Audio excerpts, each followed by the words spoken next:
Good morning, good afternoon, sorry, everyone. It's spring quarter, so we're just. Thank you for joining us. I thought this was our last one. We have one more session after this, a Monday seminar. I want to welcome you to this Graduate Group in Education's Monday seminar series. We have today a talk by Elizabeth Castro and Silvia Tovar, drawing on work that they've been engaged in for 2 years now. This is the second year of a three-year project. So I'm excited to pass it over to them and to have them just share the work that they've been engaged with our pre-service teachers from a West Coast university. Large university on the Western Coast. Do you want to project it now or you want to? Hi there, thank you for being here. Hi there, good afternoon. Thank you so much for everyone who's joining online. My name is Silvia Tovar and I'm a PhD student here at UC Davis. And I'm Elizabeth Castro, who is also a third-year doctoral student here at UC Davis. Sure. There we go. Okay. Oh.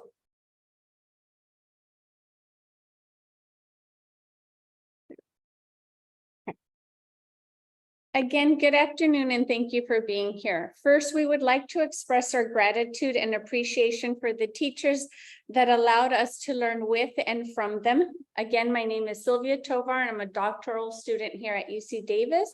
Our paper is titled Generative Tensions on Academic Language, in which we underscore the potential of teacher candidate communities in promoting new or changing practices in PK-12 schools.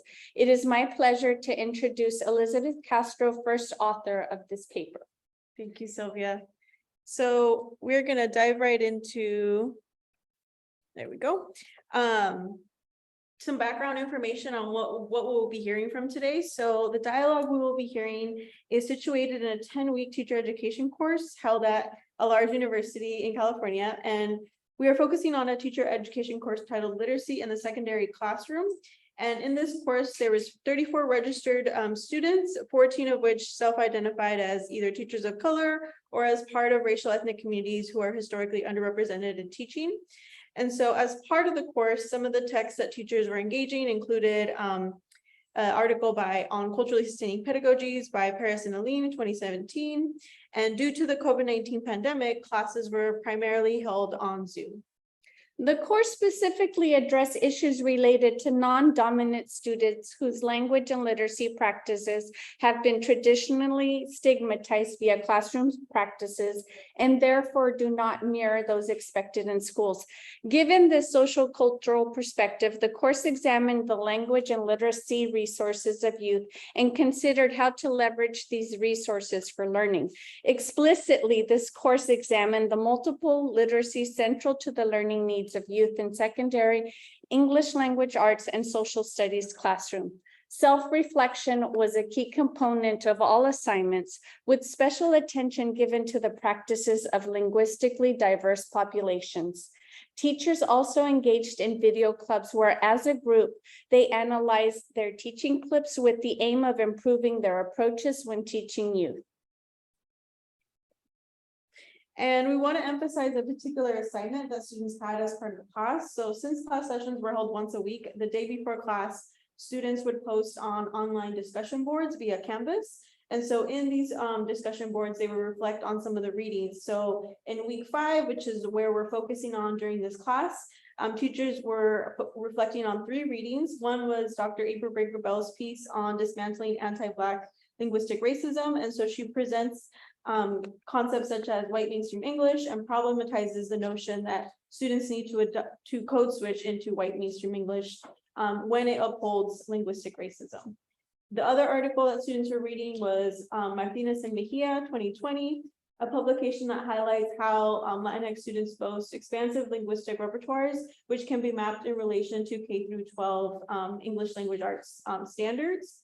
And the third piece was Uccelli et al. 2020, which is a publication that emphasizes the language demands of schooling and school-based texts, and takes a more of an instructional emphasis towards thinking about academic language. So in week 5, what students were asked to do was to think about in their discussion board prompt, what approach to academic language do they most align with?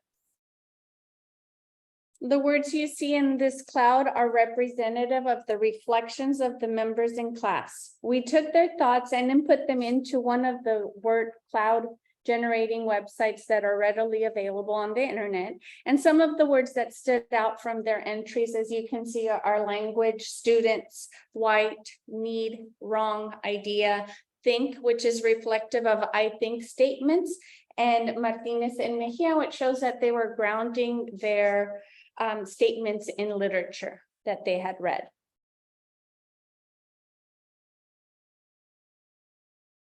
From their entries, we see that the teachers had varying views on academic language and the role it plays in schools. For example, Sydney, one of the class participants, wrote, "Everyone seems to have a different opinion on what it is. It is a little chaotic, but I appreciate it." Meanwhile, Carmen says, "I think we need to shift our perspective in the classroom to accommodate more forms of traditionally non-recognized academic language." Franco added to the post by writing, "I was also surprised by the origins of academic language and its seemingly direct links to racism in America. At this point, it's not super surprising." Meanwhile, Alex shared, "Students have to understand and know the white perspective in order to succeed in the US. Teaching the dominant angle will allow access to American society, but also diminish their own unique, diverse individuality." Sydney added, "Teachers need to scaffold the teaching of academic language, but we also need to be okay with students not writing or speaking in proper academic English all of the time. Students should not be invalidated in front of the whole class because they do not use the type of language the teacher expected. Same with Spanish speakers and other multilingual students. Although we've highlighted one of the discussion posts, teacher candidates were grappling with notions of academic language throughout the quarter. So now that we have given you a little bit of context of the class, we are turning to a dialogue that happened the day after students were actively engaged in this discussion board. In the class, the educator invited students to once again reflect on their approach to academic language. This invited the dialogue we will be hearing about today. But first, we're going to give you a little bit of background on this whole study. This is part of a 3-year study centered on teachers of color and centers pre-service teachers as they discuss the concept of academic language. Specifically, the conversation we will be privy to works to destabilize discourse of appropriateness as termed by Flores and Rosa and moves towards dismantling language hierarchies. And here are the questions that guided our study.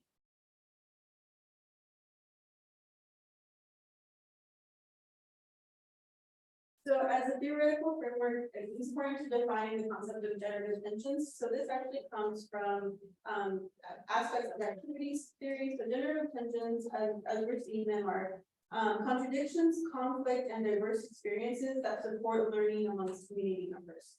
And so when we think of learning as generative and as emergent within joint activities, this is where the concept of generative tensions come from, which we hear in teachers' reactions and responses in both of their statements, but also in their voices. And then we also are drawing from literature and language ideology. So Silverstein's definition of language ideologies as a set of beliefs about language articulated by the users as a rationalization or justification of perceived language structure and use. And we're also drawing from racial linguistic ideologies as articulated by Flores and Rosa, 2015. And other pieces. And so from this perspective, we're invited to consider how a white listening subject hears the linguistic practices of youth in racialized ways, and how white listening subjects can continue to perceive the language of racialized speakers as deviant, deficit, or in need of fixing. And so these are some of the data collection methods that were available, and so this included class contributions, which we'll be hearing from today, but also racial linguistic autobiographies, teaching clips, as Silvia had mentioned as well. The data sources described by Elizabeth were then coded using descriptive coding. Initially, we organized our codes on Post-it notes, which facilitated the emergence of new codes that could easily be rearranged. This was an iterative process that allowed Elizabeth, our PI, and me to negotiate the codes that were eventually migrated to Deduce. All artifacts were then analyzed and coded in Deduce, where further refinement of the codes continues as part of that iterative process common to qualitative research. And this is a summary of participants. They were all preparing to be English language arts teachers. So Ricardo, Hazel, Hasina, and Anthony. And we'll hear more about each of them when we present their contribution to the discussion. And so as a summary of the findings, during week 5, first we hear Ricardo who suggests you adopt academic language in order to dismantle it, and try to make sense of the need to teach academic language. This prompts responses and reactions from 3 of his future candidate peers as they establish contradicting viewpoints. And then a week later, we see a subtle but powerful shift as Ricardo actually vocalizes how language hierarchies need to actually be dismantled. So there's a shift in how he's thinking about academic language.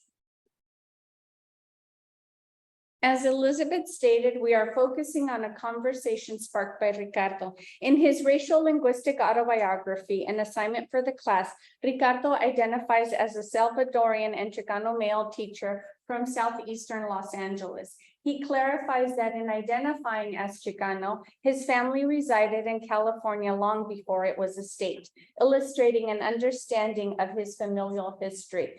Adding to that, he works to ensure Spanish-speaking students don't ever feel like they're being ostracized because of their language. Let's listen to what he had to say.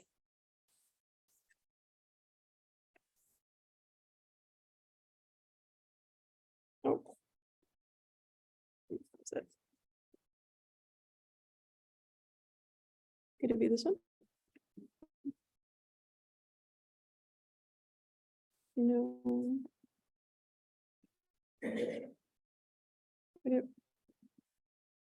Which one would it be? Technical difficulty. Technical difficulty.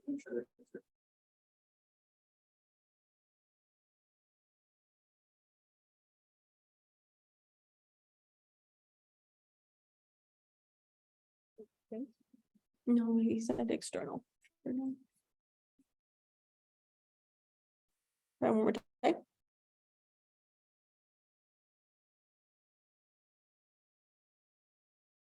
Maybe I unplug this. Yeah, I think that might be it. Oops.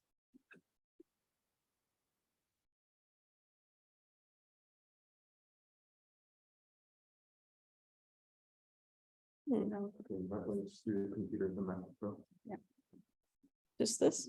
No, it's okay. We can just hear it from you. Sorry about that.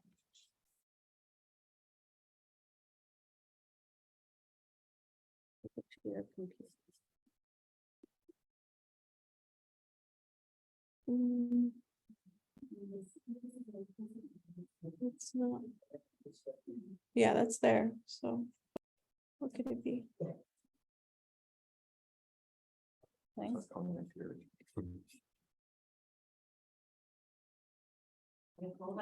We tried it and it worked. It worked right here?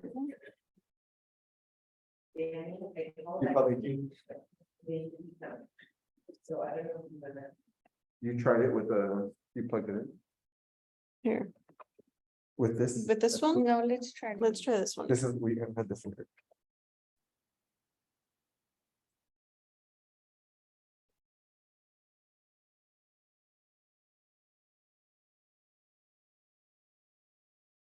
Is it external headphones? Did you try that? Just try that. This. The MacBook.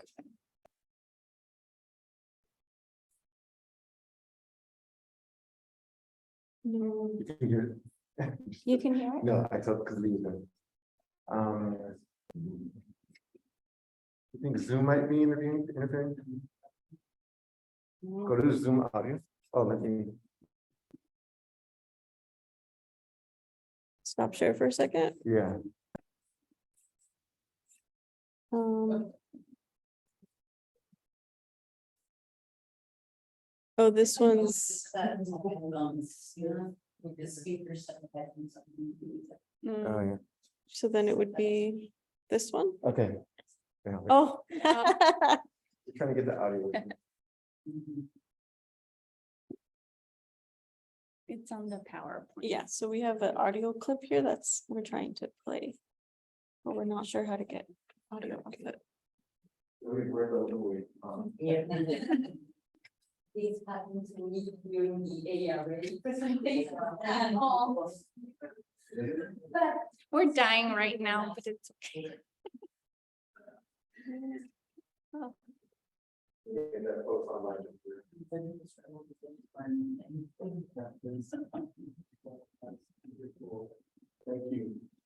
Can you try testing it now?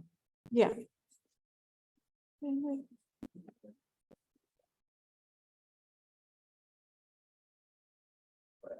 No, I think so.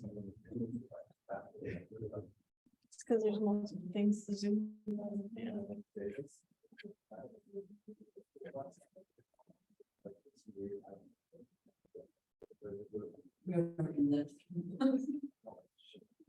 But that one, it does need that plug-in. Huh? Yeah. Yeah, that makes sense. Is it external headphones? I don't think so. You can try it after.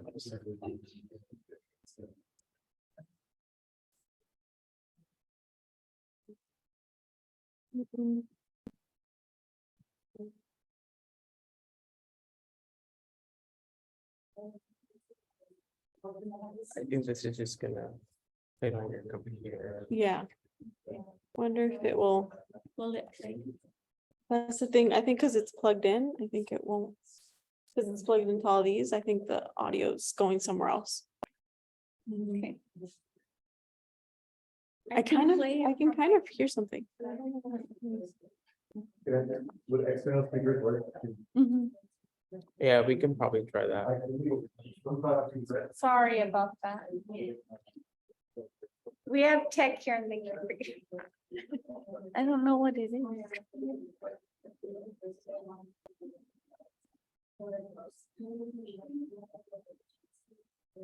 It should be that. Is there something that's not on over here?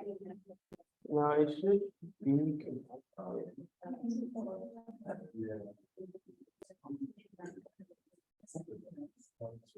VDI? Yeah, it's working because it's already displaying.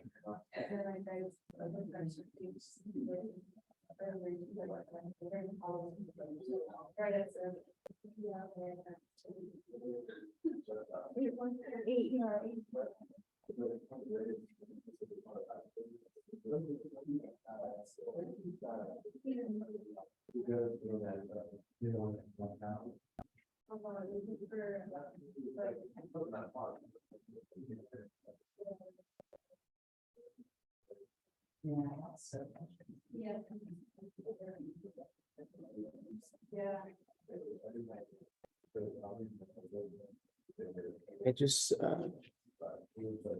stop screen share. Oh, yeah, it's no longer. Oh, it's not screen share? No. Yeah, we can mute ourselves.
Okay.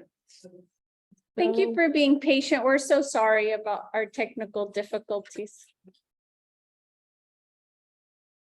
Now let's listen to Ricardo. Okay.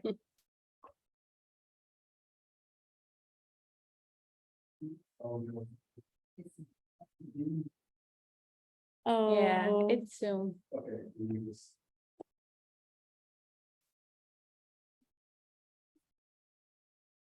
oh, and he left. Well, Should we play? Just play it from a file within within your computer. We have the file. yeah. Okay, I emailed it to you, so let me find it real quick.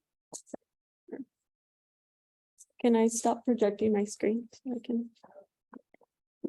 For a second, I have to pull up the. I know it's. This one. Mhm. Say it to see if it works. So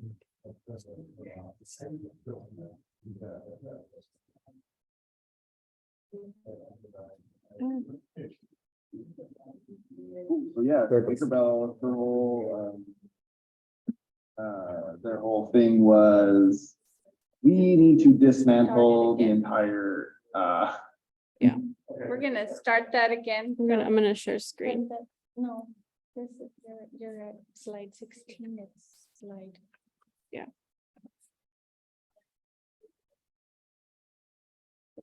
This one. I'm gonna share this one. And then.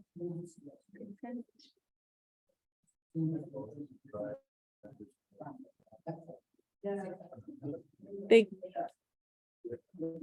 Wait, sorry, what is, are they seeing everything or are they just seeing? Just put it on.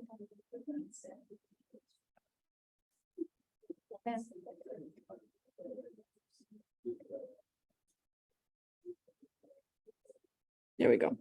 Okay. Okay, this is Ricardo.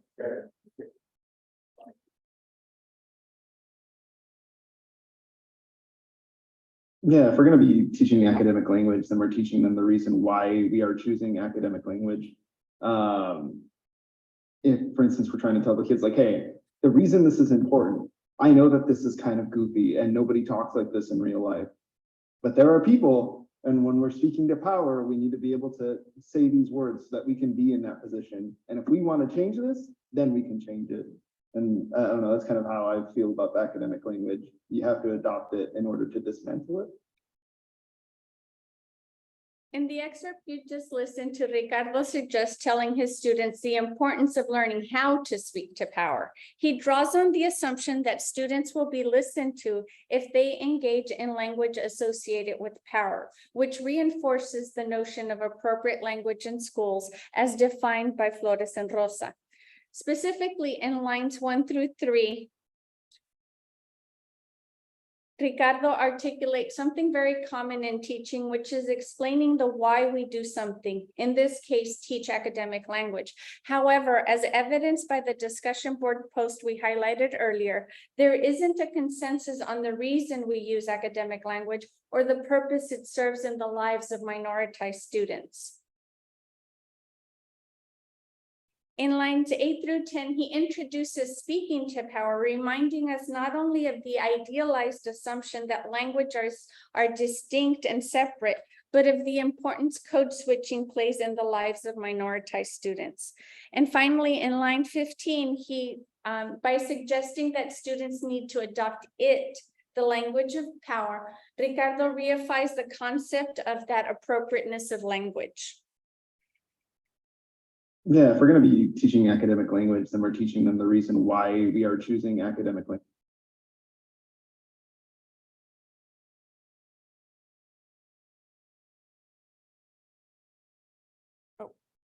Next, we hear from Hazel. Well, first we hear from the teacher educator in the room who begins to respond to Ricardo's statement, but then steps back as three teacher candidates respond. So first is Hazel, who identifies as a white female teacher And Hazel was someone who was reflexive as a white educator throughout the course.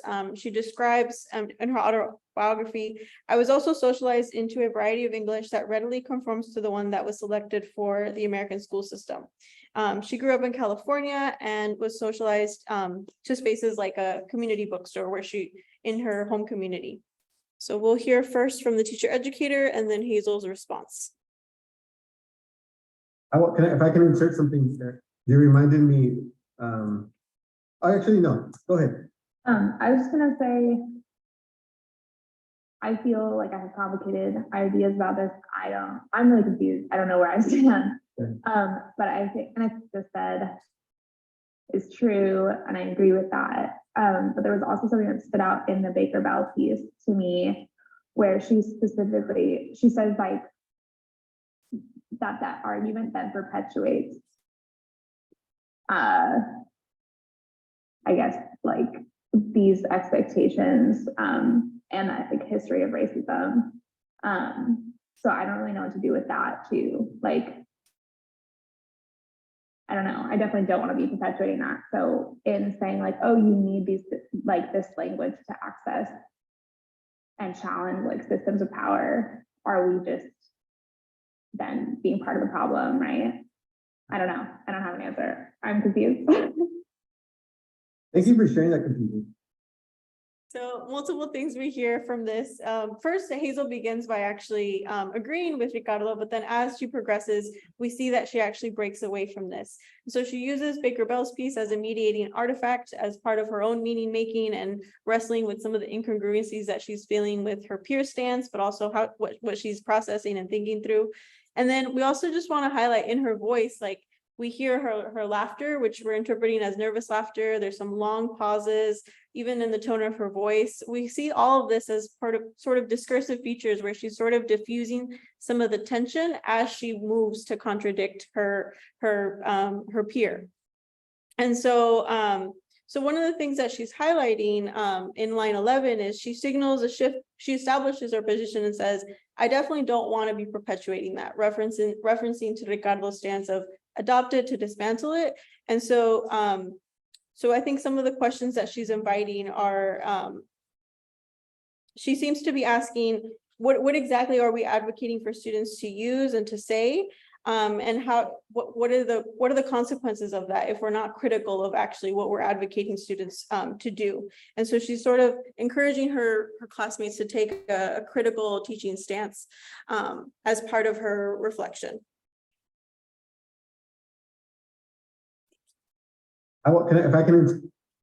Next, we'll hear from Hasinya. So she shares her response also. Hasinya describes herself as a Chicana and a trans educator. She grew up in California and she regularly positioned teaching as a political act. So we'll hear from her next. Yeah, so I definitely understand maybe the viewpoint that we have to like speak the language of power, or with the people in power, the language they use. At the same time, like my rights as, you know, a Chicana and as someone who's trans, they weren't necessarily born out of speaking politely. They were born out of like disobeying rules and throwing bricks. So I'm kind of the viewpoint of the language doesn't have to be spoken to make any actual change.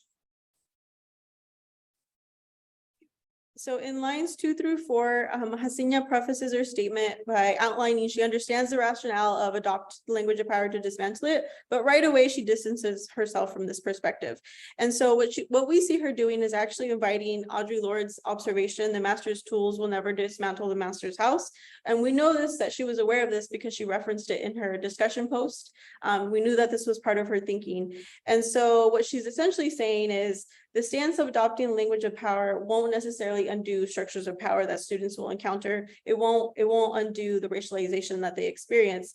And so she's inviting questions such as what language practices have been used in activism and in struggles for liberation historically? How have these language practices avoided conformity to what is considered polite? And so in line 10, she very clearly highlights disobeying rules and throwing bricks. which is a reference, we see as a reference to the movement at Stonewall in 1969.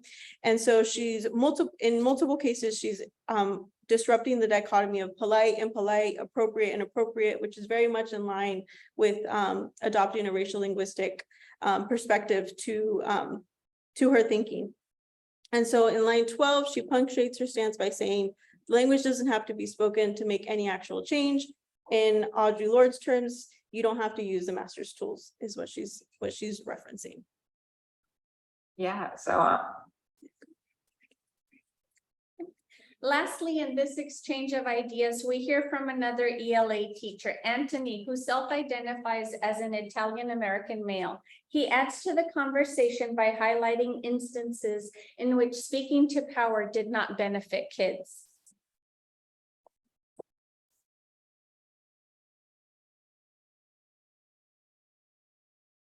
Yeah, and to Justinia's point, in her book, April Baker Bell talks about how Trayvon Martin, for example, was speaking academic English when he was killed. He wasn't speaking in Black English.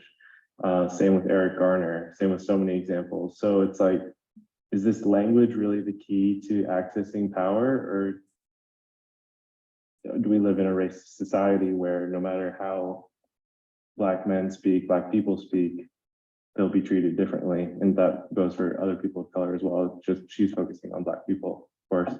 So it's like, we can't really treat academic English. If we're going to treat it, if we're going to teach it, we shouldn't treat it as like a panacea to society's ills, right? We can maybe teach it and say, this is how students are being assessed, and therefore we want our students to do well, so we have to play the game. But I don't really buy, not the trash talk, I don't really buy the like access to power thing, because that's deeper and more troubling.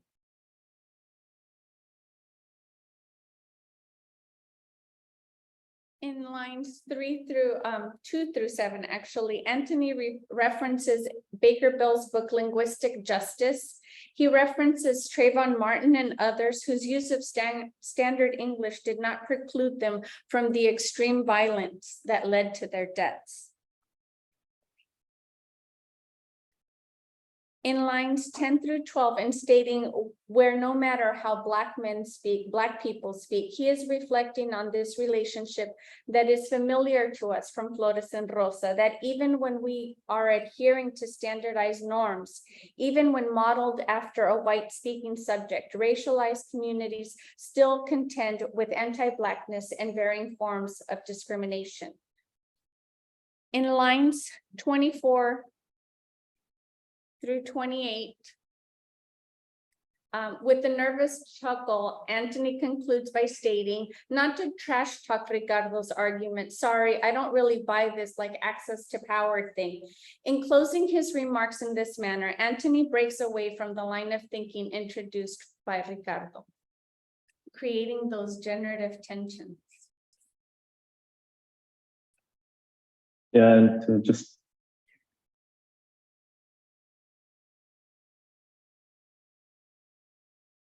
And just as a reminder, in his initial statement, Ricardo highlights the importance of teaching children to speak to power, as goofy as that may be. A week later, the instructor asked students to reflect on some of the readings from the class. Let's listen to Ricardo once again, discuss the work as he discusses the work of April Baker Bell and integrates that into his thinking. Cool. So yeah, so Baker Bell, her whole their whole thing was, we need to dismantle the entire notion of academic language because it is inherently racist. And by perpetuating the system, all we're doing is keeping people, specifically African-American students, down. And this academic, the academic language that we're teaching forces students to lose their own identities and cultures and sets up this hierarchy of language and white supremacy, as with, I believe it is referred to as white academic name.